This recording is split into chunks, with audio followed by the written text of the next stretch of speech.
Iya ya pasti.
Ya, assalamualaikum. Dengar suara saya? Halo? Halo, Ya, dengar Bu. dengar. Ibu. Ya, kita mulai aja. Assalamualaikum warahmatullahi wabarakatuh. Waalaikumsalam warahmatullahi wabarakatuh. Ya, sebelum mulai, mari kita berdoa dulu, silahkan.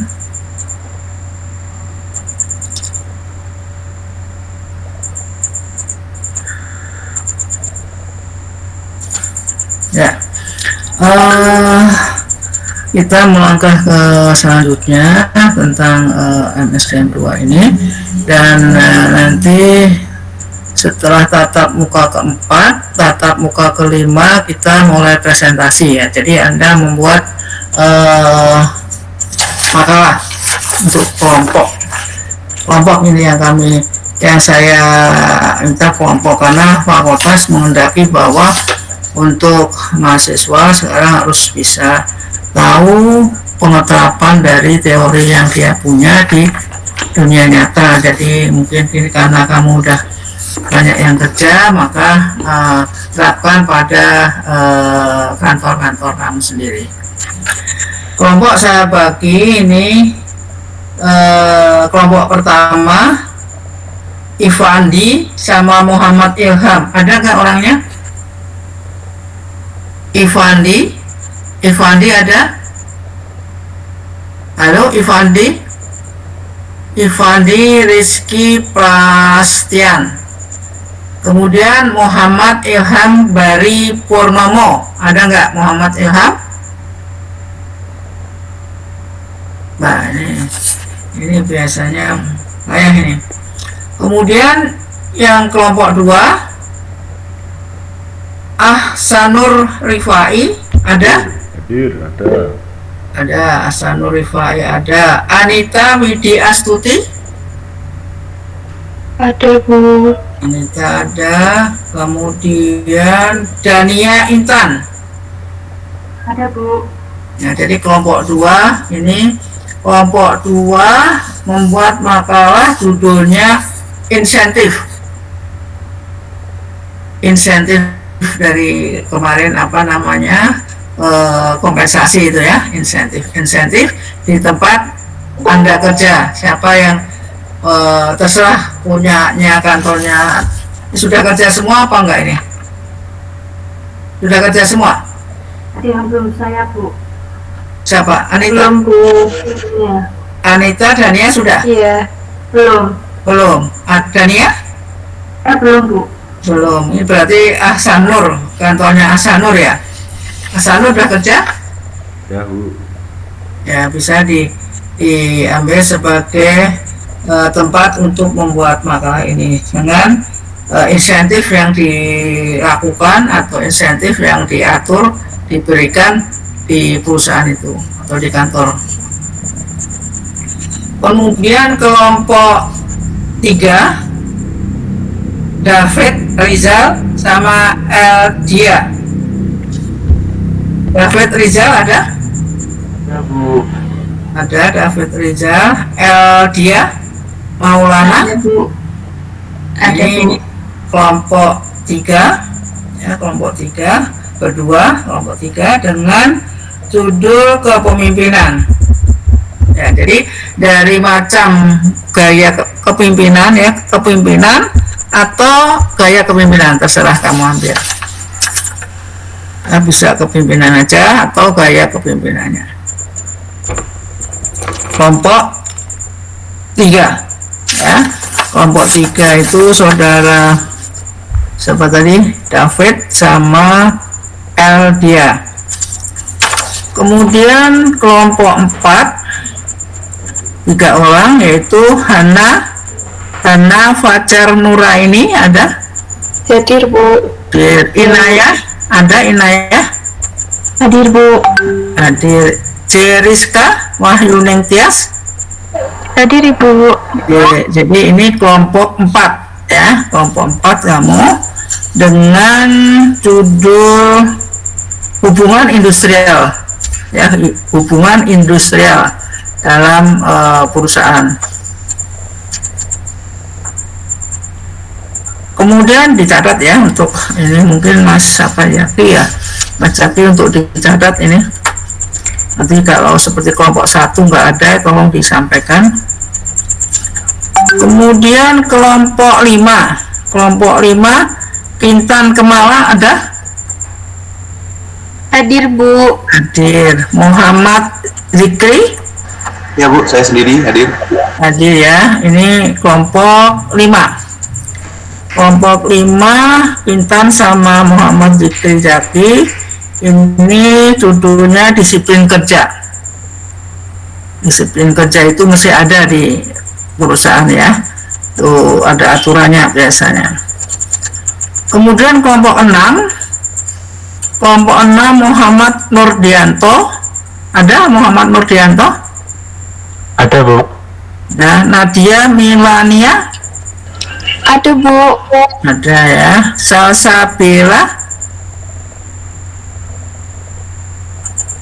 Salsabila Amanda Putri? Nggak ada. Ya, ini kelompok 6, Muhammad Nurdianto, Nadia Milania, sama Salsabila. Tolong dicatat kelompoknya ini, ada yang nggak ada satu nih. Kelompok 6 judulnya kepuasan kerja. Kepuasan kerja. Kemudian kelompok 7. Kelompok 7 itu Sekar Ayu ada? Iya, Bu, ada. Ada. Saifuddin Amri. Ada Saifuddin Amri? Saifuddin Amri? Ya. Belum hadir ya. Nanti tolong sampaikan Mas Yaki dan Mbak Sekar ini, tolong sampaikan kelompoknya ya, bahwa Amri adalah kelompok sama Sekar Ayu kelompok 7. Kelompok 7 judulnya kesehatan keamanan kerja. K3 itu ya, kesehatan keamanan dan keselamatan kerja, K3 di perusahaan. Kemudian kelompok 8 itu 3 orang. Tirta Kusuma ada? Hadir Bu. Afan Gafar? Halo, Afan Gafar? Nggak ada. Kemudian Muhammad Rafi Ramdhani. Berarti yang nggak ada kelompok A, kelompok 8 tuh Afan Gafar ya, nggak ada. Tadi yang sama Sekar itu nggak ada, Saifuddin Amrinya nggak ada ya, Saifuddin Amrinya nggak ada. Tolong untuk Mas Mohon maaf Yaki Bu, yang kelompok 8 boleh diulangi Bu? Kelompok 8 itu Tirta Kusuma, Afan Gafar, dan Muhammad Rafi Ramdhani. Baik Ibu, terima kasih Bu. Nah, judulnya PHK. Ya, PHK di perusahaan. Ya, itu sudah saya bagi. Kita mulai untuk sebenarnya mulainya kelompok 1. Tolong Mas Yaki ya, Mas Yaki komtingnya tolong sampaikan ke Ivandi sama Muhammad Ilham kelompok 1 ya, untuk siap tatap muka kelima ya. Tatap muka kelima kita mulai kelompok 1, tapi tolong kelompok 2 untuk siap, karena kalau kelompok 1 nggak hadir maka kelompok 2 yang maju ya. Akhirnya untuk, karena 2, 3, 4, 5, 6, 7, 8 itu ada kelompok yang hadir, tapi 1 itu 2 orang nggak ada sama sekali, sehingga tolong disampaikan bahwa dia kelompok 1 ya. Ini sudah saya sampaikan materi yang makalahnya yang akan dipresentasikan nanti. Dan ingat bahwa tugas ini merupakan tugas ya, tugas yang harus kamu presentasikan, dan ini merupakan nilai yang paling betul-betul kemampuan kamu di sini. Karena semuanya UTS, UAS itu ya nggak tahu, share-sharean aja, saya nggak tahu apa masing-masing share, masing-masing ngomong sama-sama, ngomong sini informasi sini ya, sana sini. Tapi ini di sini di tugas untuk presentasi ini merupakan betul-betul kemampuan kamu, sehingga yang presentasi harus jawab itu mendapat tambahan nilai, yang bertanya itu juga akan mendapatkan tambahan nilai.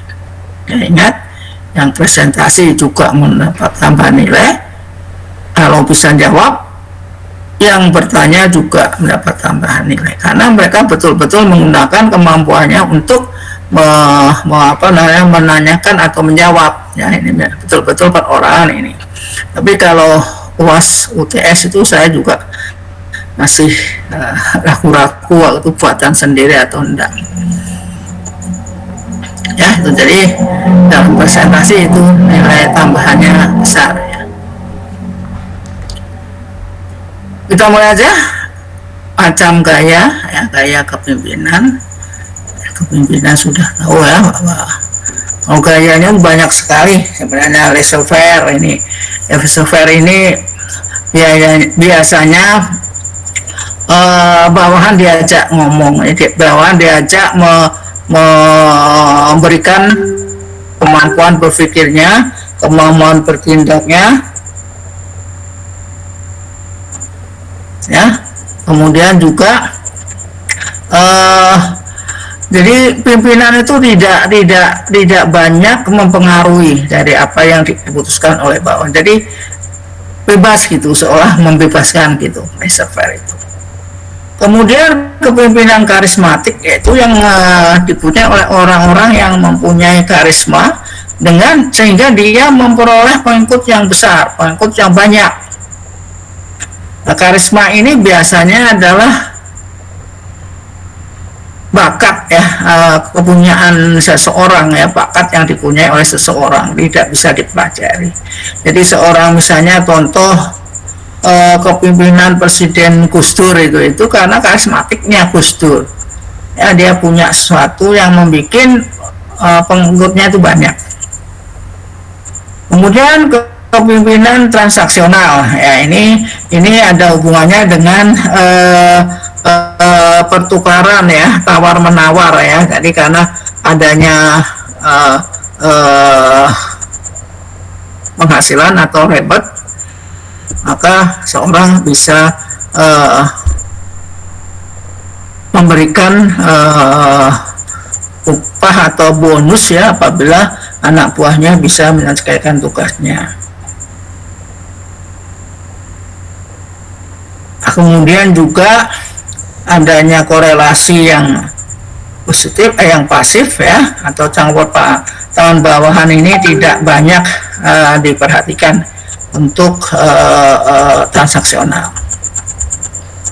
Kemudian kepemimpinan transaksional itu juga laissez-faire, agak laissez-faire, jadi seolah-olah tidak ada pimpinan, sehingga tidak ada keputusan yang dibuat. Sepertinya intinya bahwa kepemimpinan transaksional ini adalah seseorang atau pimpinan selalu akan memberikan reward pada bawahan apabila bawahan sudah bisa memenuhi pekerjaannya sesuai dengan standar yang dilakukan, yang ditetapkan oleh perusahaan. Tapi kemudian kita lihat di sini kepemimpinan transaksional.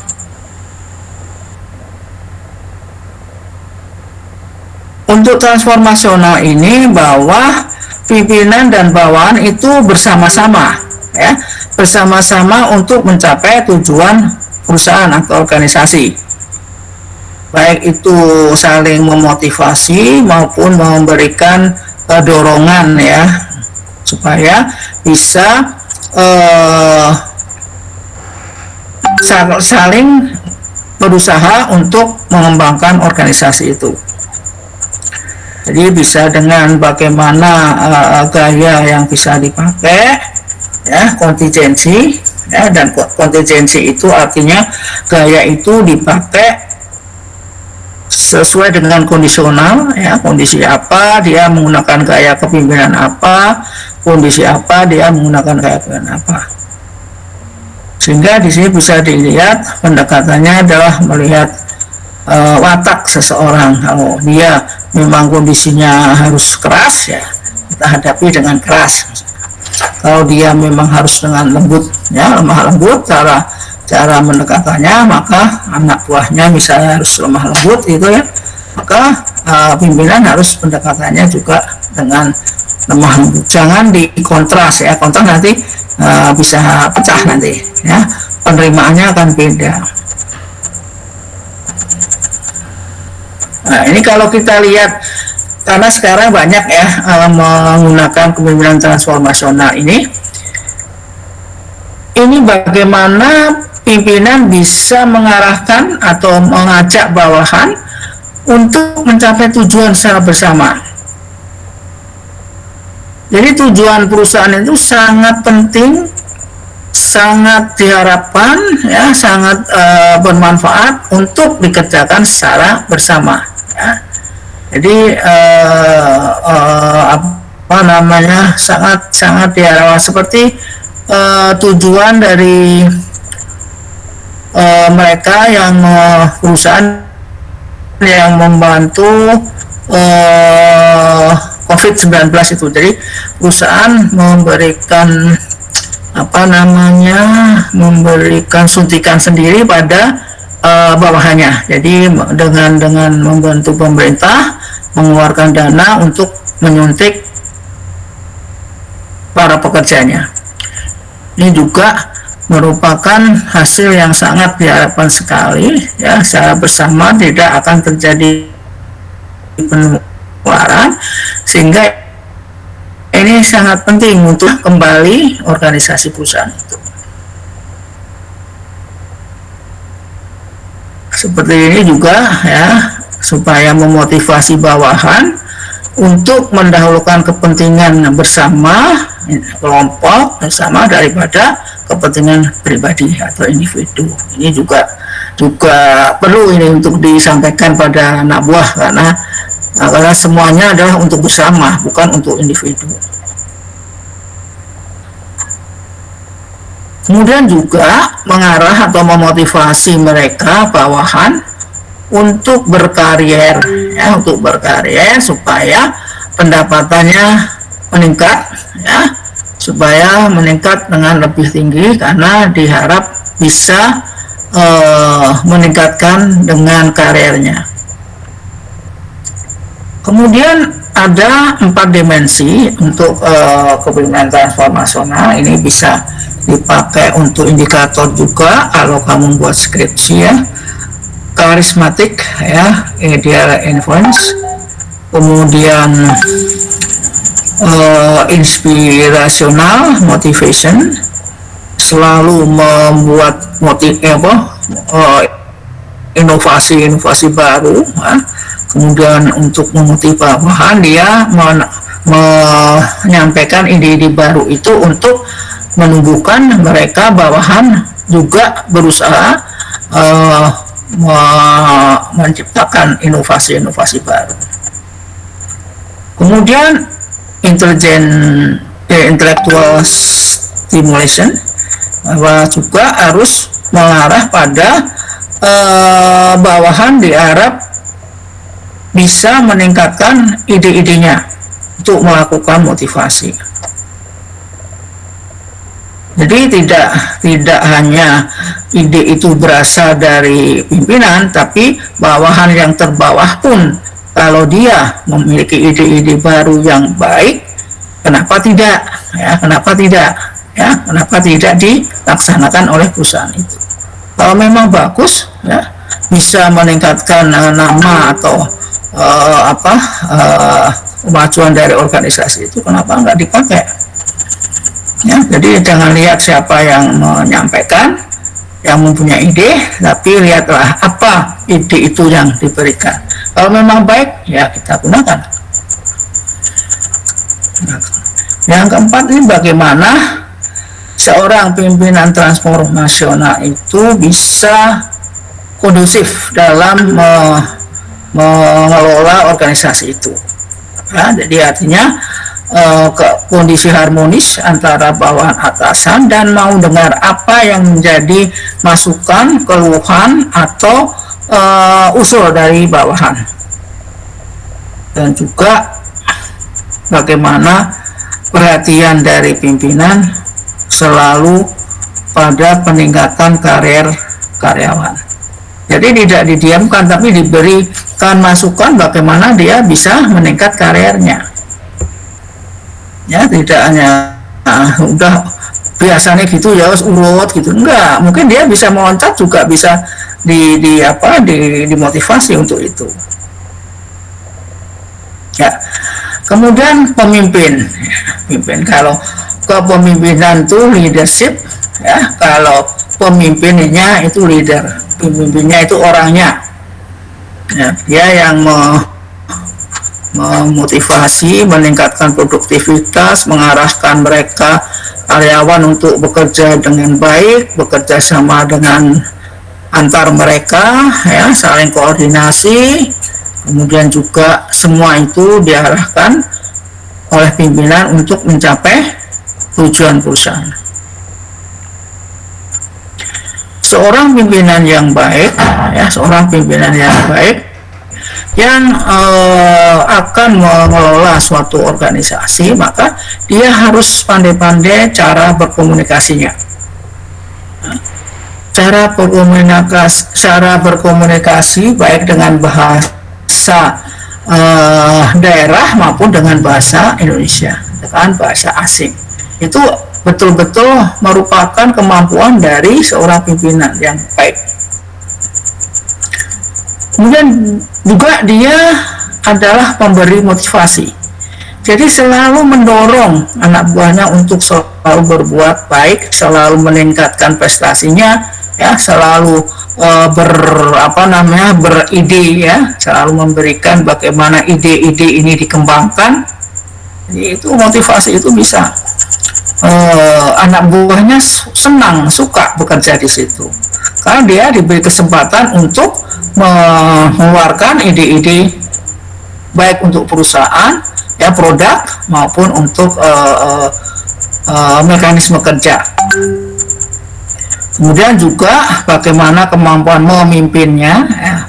Memimpin itu memang tidak mudah, ya, tidak mudah karena memimpin itu harus tahu bagaimana situasi anak buahnya, bagaimana kemampuan anak buahnya, bagaimana dia bisa memuaskan anak buahnya dengan keputusan-keputusan yang diambil. Jadi dia harus pandai dalam mengambil keputusan.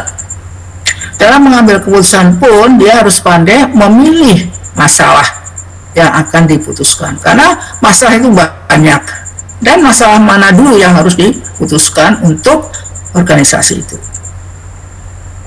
sehingga pengambilan keputusan itu diterima oleh semua anggota organisasi, ya. Jadi tidak untuk kelompok, ya, untuk kelompok yang satu dan yang lain itu tidak menerima, tapi semua anggota organisasi itu menerima. Nah, kemudian yang lain, bahwa apa yang diterima untuk jabatan itu sebagai pemimpin itu adalah kekuasaan yang diterima secara positif. Artinya dia memang dipilih, ya, memang dia dipilih secara aklamasi misalnya, dengan jujur, ya, tidak dengan ini, ya, kan modelnya membagi uang, membagi apa, itu kekuasaan yang didapat tidak dengan suatu keikhlasan yang memilih, ya. Tapi di sini yang saya sampaikan di sini bahwa pimpinan yang baik itu adalah pimpinan yang memang kekuasaan yang didapat itu memang atas pilihan aklamasi dari yang mau dipimpin. Jadi positif, memang mendukung. Kemudian ini ciri bagaimana seorang pimpinan, ya, lancar bahasa, mampu memecahkan masalah. Ini saya kan sudah paham, ya. kemudian sadar akan kebutuhan siapa, baik kebutuhan anak buahnya maupun kebutuhan organisasi. Luas itu bisa membawakan diri di hadapan bawahan, dia harus ngomong gimana, di teman sejawat antar pimpinan gimana pergaulannya, ya, artinya bagaimana human skillnya, kemampuan untuk bersilaturahmi atau saling membutuhkan, ya. Cerdas, itu harus cerdas, ya. Orang cerdas itu mesti pintar, tapi orang pintar belum tentu cerdas. Ini cerdas, ya. Cerdas ini bawaan. Kemudian bersedia menerima tanggung jawab dan juga hubungan sosial, seperti saya katakan tadi, human skill, itu yang dia harus punya. Kemudian juga di sini juga harus dia tahu bahwa dia itu dibutuhkan oleh lingkungannya, ya.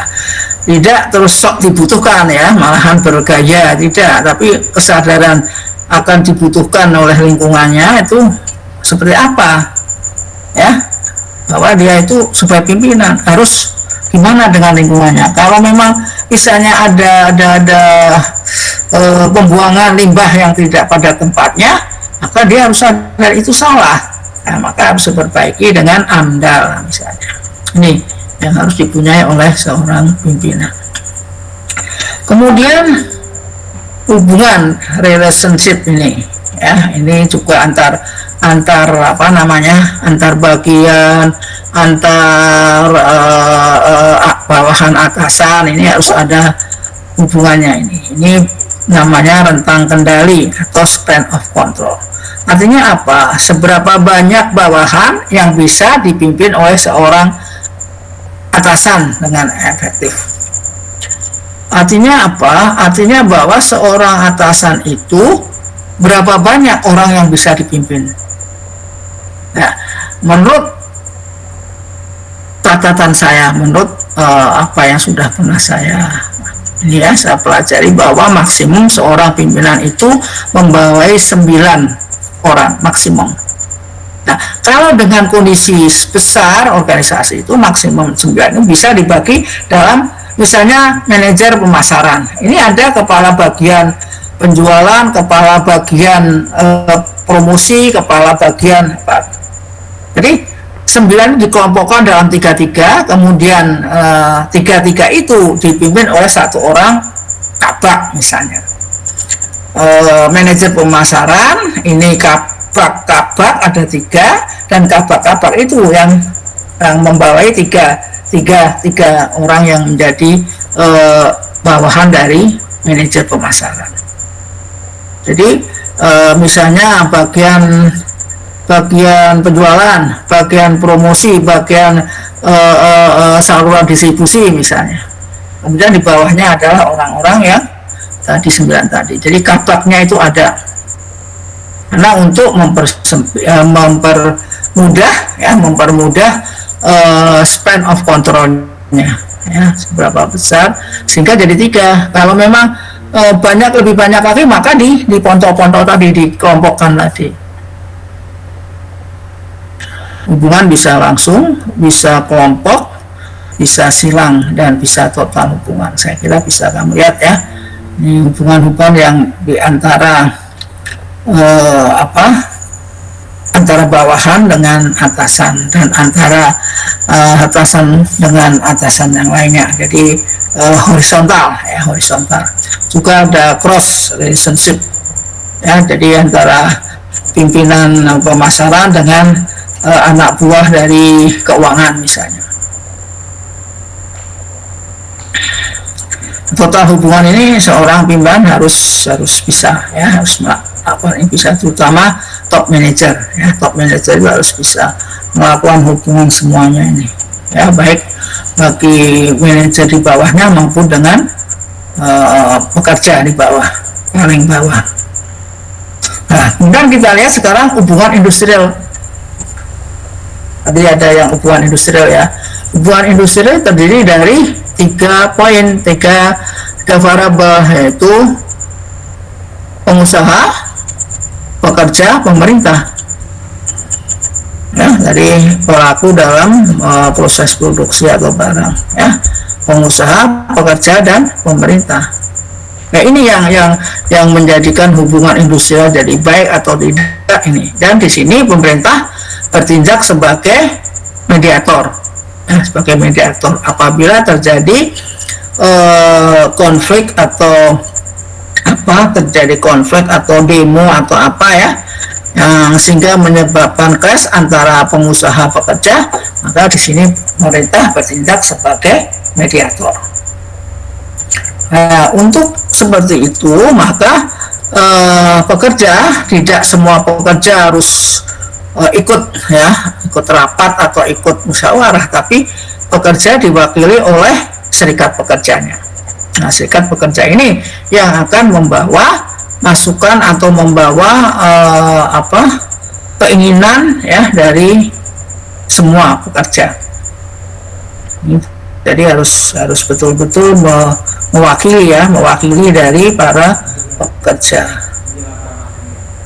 Nah, ini yang harus kita kita upayakan supaya tetap kondusif, tetap harmonis. Tapi ya bagaimanapun juga harus sama-sama mengetahui kondisi, kalau seperti sekarang ya, sama-sama mengetahui kondisi pandemi ini. Jadi di satu segi memang pengusaha sudah sudah terlalu pailit misalnya ya, sehingga dia harus menutup perusahaannya, dan karyawan harus paham bahwa perusahaan itu tidak lagi bisa dijalankan misalnya.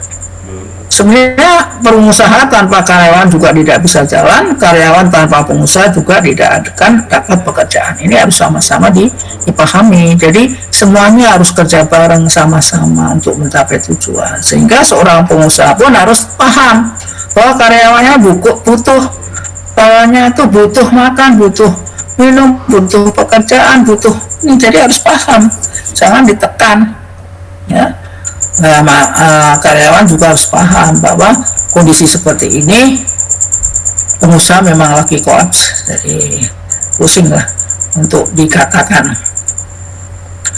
Sehingga di sini harus perundingan dilakukan, ya, kerjasama antara atau dengan dasar kesepakatan kerja bersama, ya, KKB.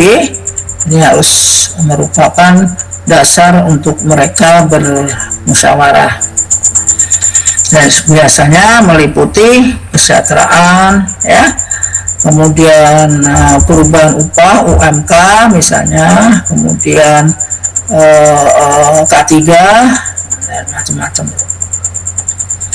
Jadi di sini kalau ada perselisihan antar pengusaha dengan pekerja, maka pemerintah sebagai mediator diharapkan bisa menjembatani, ya, untuk masalah keduanya.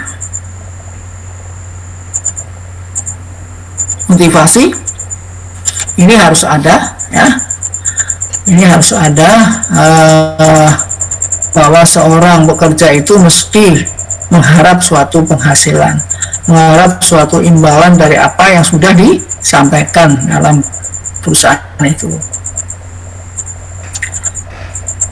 Saya kira sudah bisa lihat ada positif dan ada negatif. Positif bisa dilakukan dengan penghargaan, tapi negatif bisa diberikan sanksi. Ini biasanya untuk peraturan-peraturan, ya, seperti disiplin kerja, ya, itu biasanya motivasinya bentuknya negatif dengan adanya sanksi. Misalnya tidak masuk sekian hari potong uang makan misalnya. Nah, kemudian kita lihat di sini banyak teori motivasi yang bisa kita pakai, ya. Ini biasanya dipakai untuk skripsi, ya. Ini sebagai indikator ini. Ini misalnya motivasi yang dipakai punyanya Maslow, ini indikatornya. Fisik, keamanan, berkelompok, harga diri, ya. Pengakuan adanya dia diakui sebagai salah satu orang yang ada di perusahaan itu suatu bentuk bahwa pengakuan atau apa ya, memanusiakan manusia.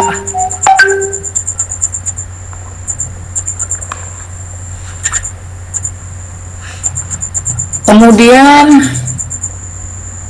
teori motivasi lagi punyanya Douglas dan McGregor ini juga tentang XE, bahwa teori mengatakan bahwa seorang itu pada intinya itu malas, ya, tidak suka bekerja, malas.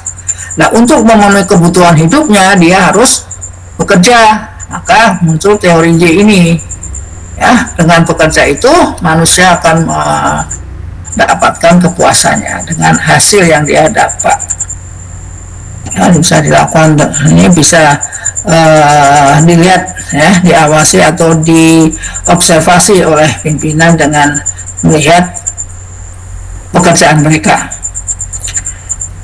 Sehingga dengan ini kita bisa menggunakan kemampuan dia dengan teori J ini, ya, bahwa dia itu sebenarnya mampu atau punya potensi untuk dikembangkan.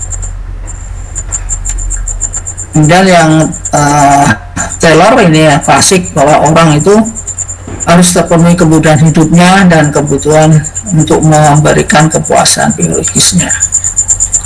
Dan teori faktor ini juga ada, ya, faktor terutama kebutuhan psikologis, penghargaan, ya, ini harus diperhatikan bahwa seorang pekerja itu tidak hanya menghendaki atau mengharapkan pendapatan, tapi juga dihargai, ya, dihargai apa yang dia kerjakan.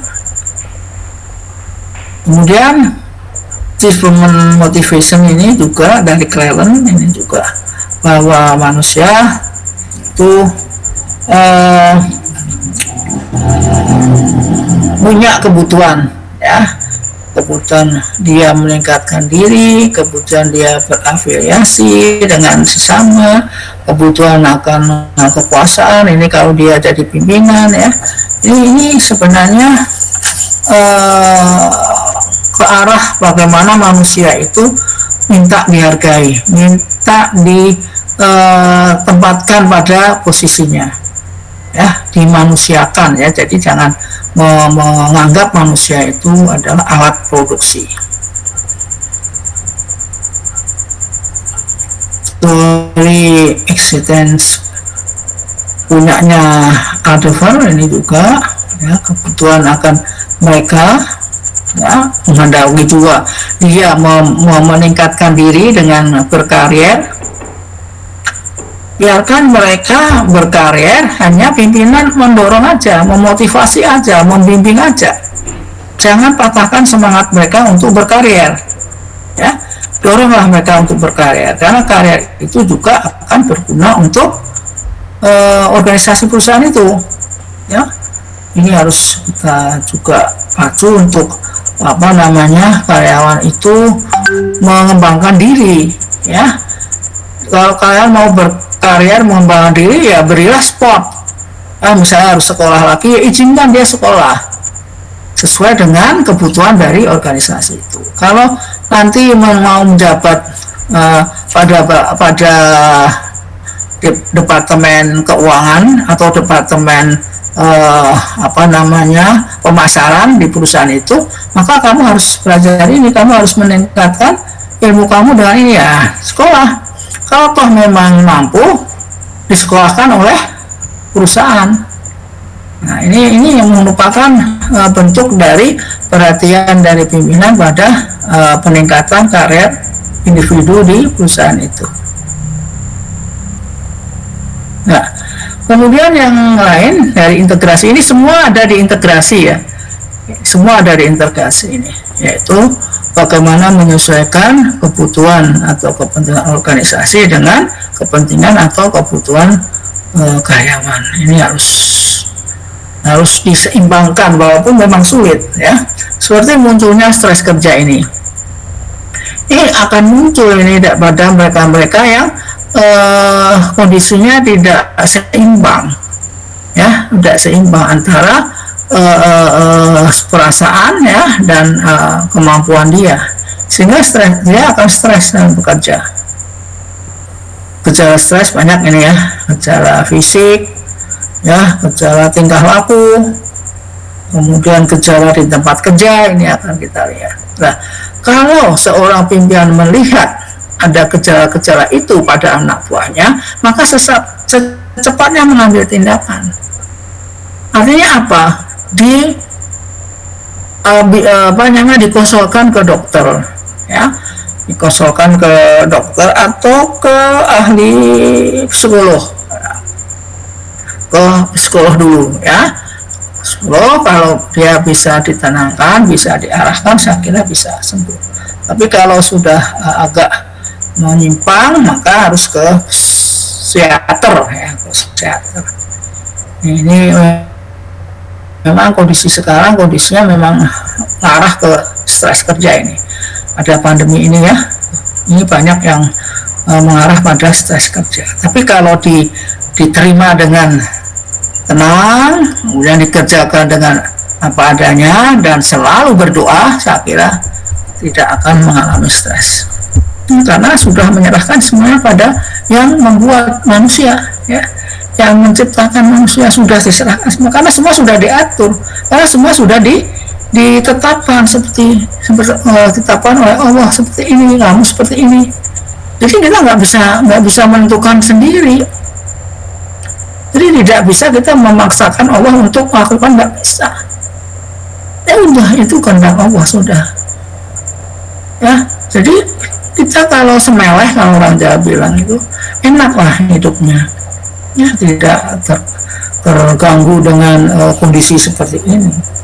Ya, kita ya ikhlas menerima apa yang terjadi dan sabar dalam melaksanakan dan selalu bersyukur, karena apapun yang ada pada diri kita itu adalah yang terbaik di hadapan Allah. Walaupun kita nggak merasa enak, susah, sedih misalnya, tapi itu adalah hikmahnya diambil nanti di hadapan Allah. Hikmahnya akan muncul kemudian. Ya, jangan terus saya disediakan kusialan ini dikasih cobaan misalnya gini. Ya, cobaan itu bisa yang terbaik, karena misalnya kamu dilarang mau pergi sekeluarga, tapi dilarang ini bani membuas anak paku nih. Nah, kamu mengganti dulu, kemudian memperbaiki yang lain juga, waktunya jadi lama misalnya gitu. Tapi kenyataannya jalan yang mau kamu tempuh, kalau kamu berangkat tadi itu longsor dan banyak mobil yang tertimpa longsoran, sehingga bentuk ini merupakan suatu hal yang perlu disyukuri, sehingga ban gembos itu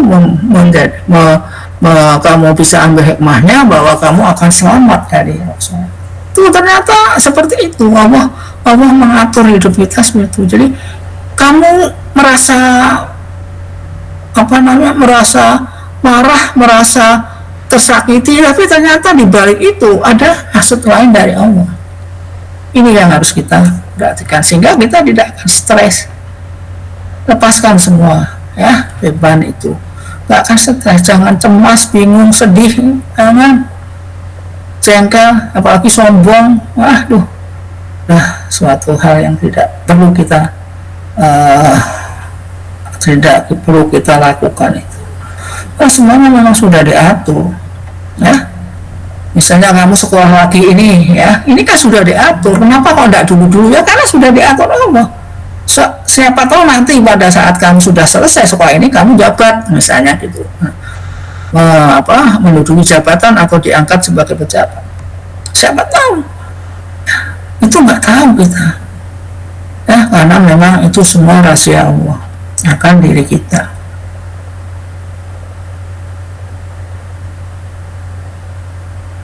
Kepuasan kerja, saya kira ada yang kepuasan kerja, ya. Ini memang suatu yang harus diusahakan oleh seorang pimpinan.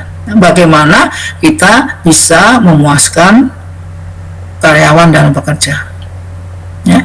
Jadi kalau karyawan itu puas dalam bekerja, maka kinerjanya akan naik. Nah, gimana cara memuaskan itu? Ya kita banyak belajar keinginan dari karyawan seperti apa, kemauan karyawan seperti apa, sehingga dia bisa berkinerja tinggi, naik. Dengan kinerja tinggi berarti perusahaan kita akan menjadi atau memperoleh keuntungan yang lumayan, cukup. Ya, seorang merasa puas kalau apa yang diharapkan diperoleh itu akan memenuhi dari apa yang dia butuhkan. Artinya di sini bagaimana penilaian dari seorang karyawan terhadap pekerjaannya. Kalau dia suka pada pekerjaannya, dia akan mengerjakan dengan senang hati, positif arahnya. Ya, jadi sikap-sikap yang bagus, sikap-sikap yang disiplin, sikap-sikap yang menyenangkan itu adalah kelihatan dari sikap kepuasan kerjanya. Ya, puas itu bekerja. Nah, jadi usahakan seorang pimpinan itu bagaimana memuaskan karyawan dalam bekerja. Karena kalau dia puas, dia akan kinerjanya naik. Dan kepuasan itu tidak harus dengan uang, ya, dengan perilaku, dengan penghargaan, dengan peningkatan jabatan, dengan bla bla bla, itu akan juga bisa membuat kepuasan dari karyawan. Ini seperti ini yang bisa mempengaruhi kepuasan kerja ini, ya. Salah satunya juga dari gaji, ya. Jadi gaji itu tapi tidak semuanya dari gaji, ya. Karena juga dia akan senang puas pekerjaannya itu karena juga dia senang bekerja, enjoy bekerja di situ. Adanya promosi, peningkatan jabatan, adanya supervisor yang bagus, yang baik, yang mendidik, yang membimbing, kemudian rekan sepekerjaan yang kondusif, yang saling menghormati, saling OTP, ya, saling membantu, hubungan dengan pimpinan baik, ya, kemudian kemampuan menyampaikan ide juga bagus, kerjanya aman. Keamanan kerja itu bukan hanya tempat kerjanya, tapi keamanan kerja itu bahwa kalau dia nanti sudah tua itu ada pensiun, ada pesangon untuk dia tidak bekerja tapi masih punya harapan untuk mendapatkan pensiun walaupun sedikit. Ini termasuk keamanan kerja ini.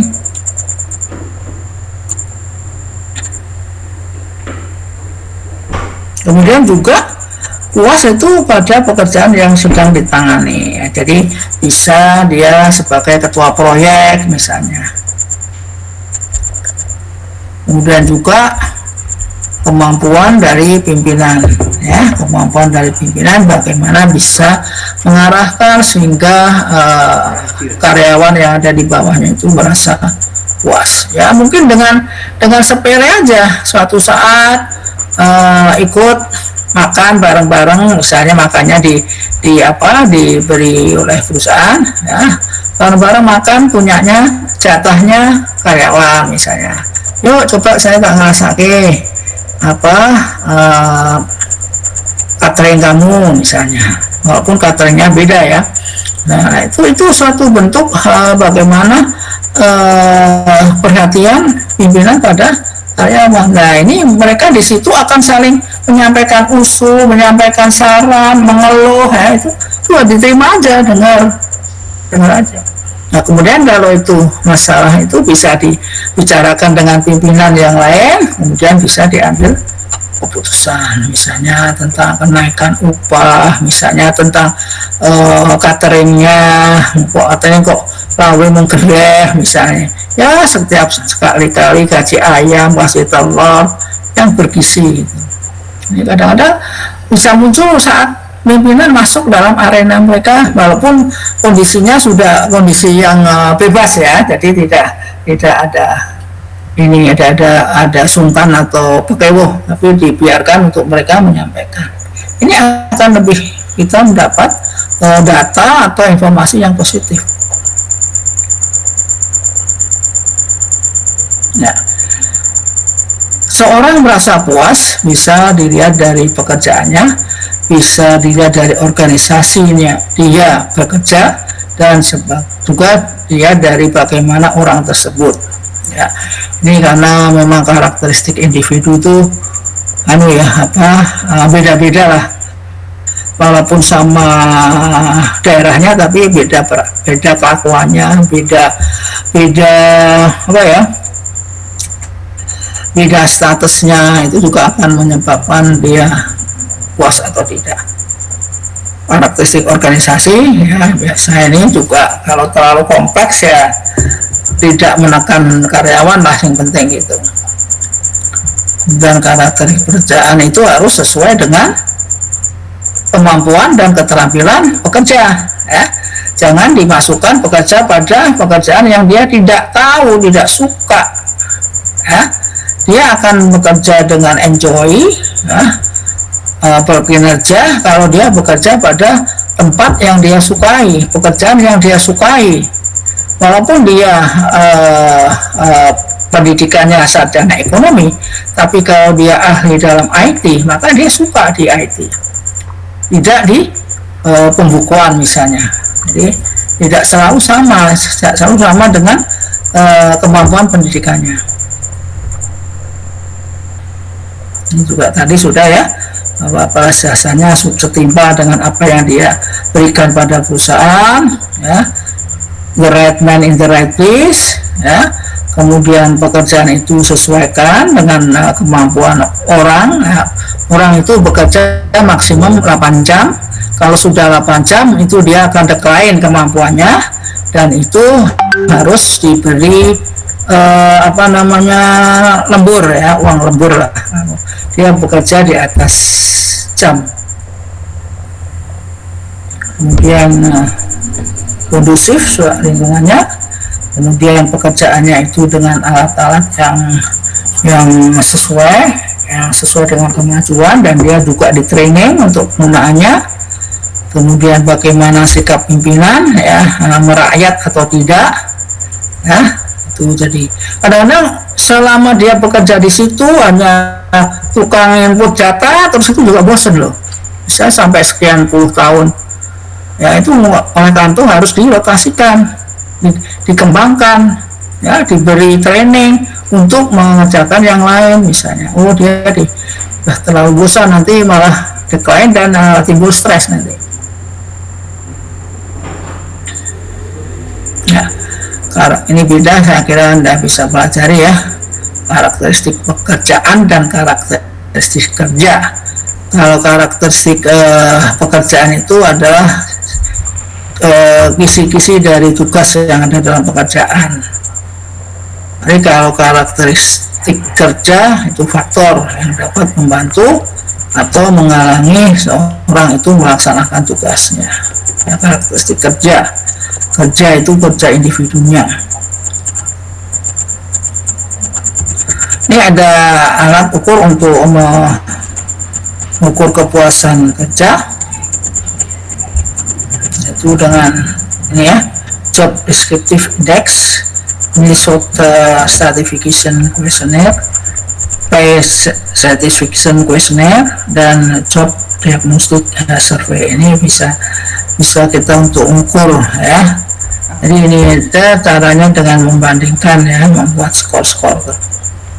Ini juga ada alatnya, ada programnya. Ya, kemudian yang lain dari integrasi adalah munculnya konflik. Nah, sehingga muncul konflik ini untuk hubungan industrial itu pemerintah harus bisa sebagai penengah, ya, sebagai mediator.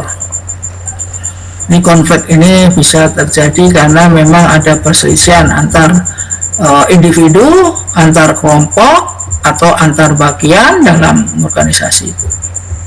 Atau bisa antar perusahaan, bisa terjadi konflik. Ya, konflik mesti akibatnya adalah negatif, yang umum adalah akibatnya negatif. Positif itu karena suatu organisasi perusahaan tidak tahu kelemahannya apa, ya, tidak tahu kekurangannya apa, sehingga kalau ada konflik itu akan tahu, oh saya berarti kurang ini, oh saya itu diperbaiki itu ya, tapi tidak terlalu besar ya, konflikannya itu tidak terlalu besar. Nah, ini yang faktor penyebabnya dan bagaimana cara mengatasi, saya kira udah kamu bisa baca di sini ya. Itu bisa untuk variabel dalam skripsi ya, dan ini bisa sebagai indikatornya. Sikap kerja ini juga harus merupakan hal yang diperhatikan oleh seorang pimpinan, bagaimana dia bisa menilai ya pekerjaannya di tempat kerja. Ini kejadian apa yang menyebabkan seorang karyawan misalnya menjauhi pekerjaannya. Kalau dia senang, memuaskan dia, maka dia akan memasuki atau mengerjakan atau suka di pekerjaan itu. Nah, kalau sikap kerja ini kita lihat dari turnover, nah ini akan kita lihat bahwa banyak pekerja melakukan perpindahan ke luar dari perusahaannya karena ada beberapa hal. Dia memang secara sukarela keluar atau tidak secara sukarela keluar dari perusahaan itu. Tidak secara sukarela biasanya karena ada pemecatan ya. Kalau sukarela itu karena memang dikehendaki, misalnya ikut suami bekerja di luar Jawa misalnya.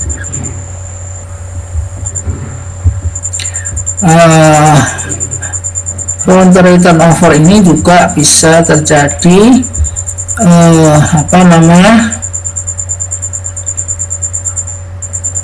seorang itu bisa mengeluarkan diri ya dari suatu perusahaan ini juga karena pekerjaan itu yang tidak menyenangkan lagi ya, dan ternyata dia ditawari oleh pihak luar untuk bekerja di perusahaan luar itu dengan gaji yang lebih, maka terjadi voluntary turnover.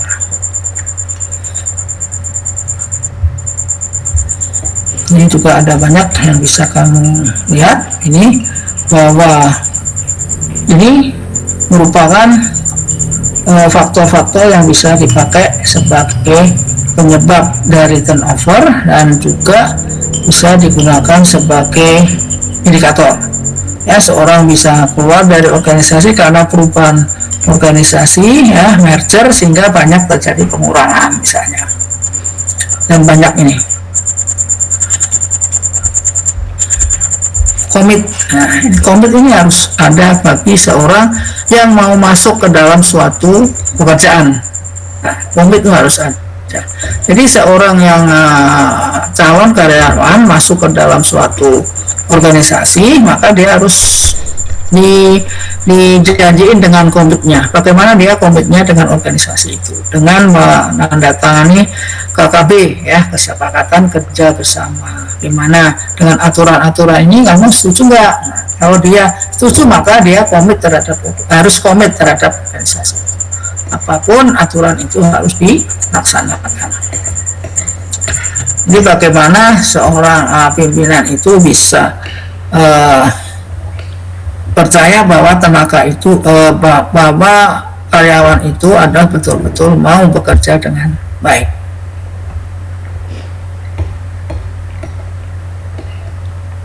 Nah, ini bisa kamu gunakan sebagai indikator kalau kamu buat skripsi ya, misalnya kamu variabelnya komitmen, maka ini bisa dipakai sebagai indikatornya. Ini juga bisa salah satu ya diambil, ini bisa juga sebagai indikatornya.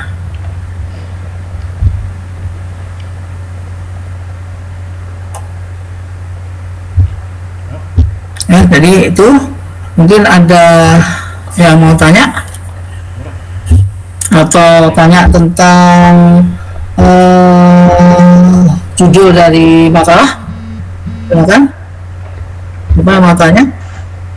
Nah iya Ibu, mohon maaf Ibu, karena tadi di awal saya belum siap untuk mencatat, kemudian juga mungkin ada beberapa teman-teman yang baru join Ibu. Kalau berkenan boleh disebutkan ulang Ibu Apanya?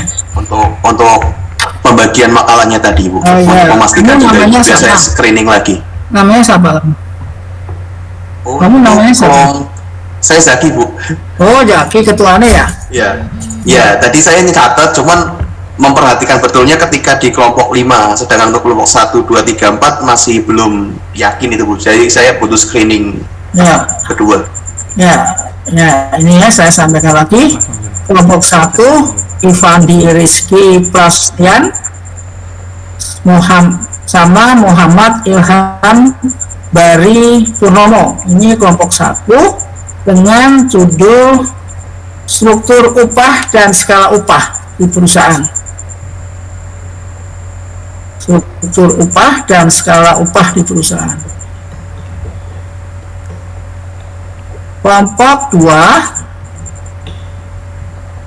Ahsanur Rifai, Anita Widi Astuti, dan Dania Intan Prawesti. Kelompok 2 dengan makalah berjudul insentif atau pemberian insentif. Kelompok 3 terdiri dari David Rizal Anwar dan Dia Maulana dengan judul kepemimpinan. Kemudian kelompok 4 terdiri dari Hana Fajar Nuraini, Inayah, dan Jessica Wahyu Mentias. Kelompok 4 dengan judul hubungan industrial.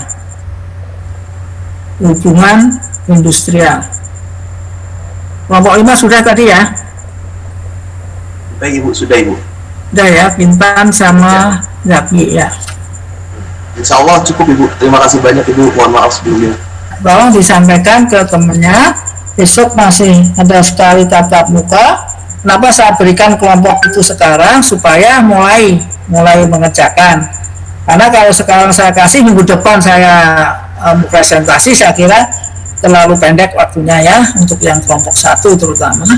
Maka saya kasih waktu sekarang, saya bagi, saya kasih judul, dan besok masih ada kuliah, sehingga tatap muka kelima kita mulai presentasi. Ini yang kelihatannya yang nggak ada itu kelompok 1 ya, tolong kelompok 1 ini dihubungi. Kalau memang dia nggak bisa dihubungi, kelompok 2 siap ya, kelompok 2 siap untuk maju. Kelompok 2 sudah ada anaknya belum? Sudah ya, tadi ada ya? Ada Ibu, ada perwakilan. Ada ya, untuk siap membuat juga kelompok 1 dan 2. Kalau memang kelompok 1 enggak, sudah sadis artinya sudah tidak ada lagi waktu untuk mereka ya, karena kita harus berusaha disiplin ya. Saya tahu kamu kerja, tapi kalau kita saling koordinasi sama teman, saya kira bisa ya. Jangan alasan saya kerja sibuk gak bisa ini Bapak. Kita bisa ngerjakan tuh di jalan loh.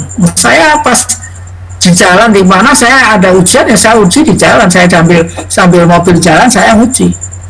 Sambil mobil jalan kadang-kadang saya kuliah. Karena memang kondisi seperti ini memudahkan kita untuk melakukan pekerjaan.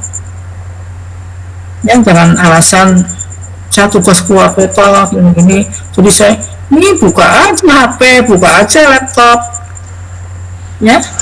Saya kira nggak jadi alasan yang tepat lah.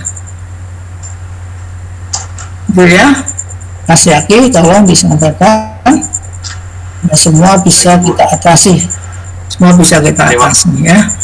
Mungkin ada yang bertanya, mungkin ada yang lain bertanya.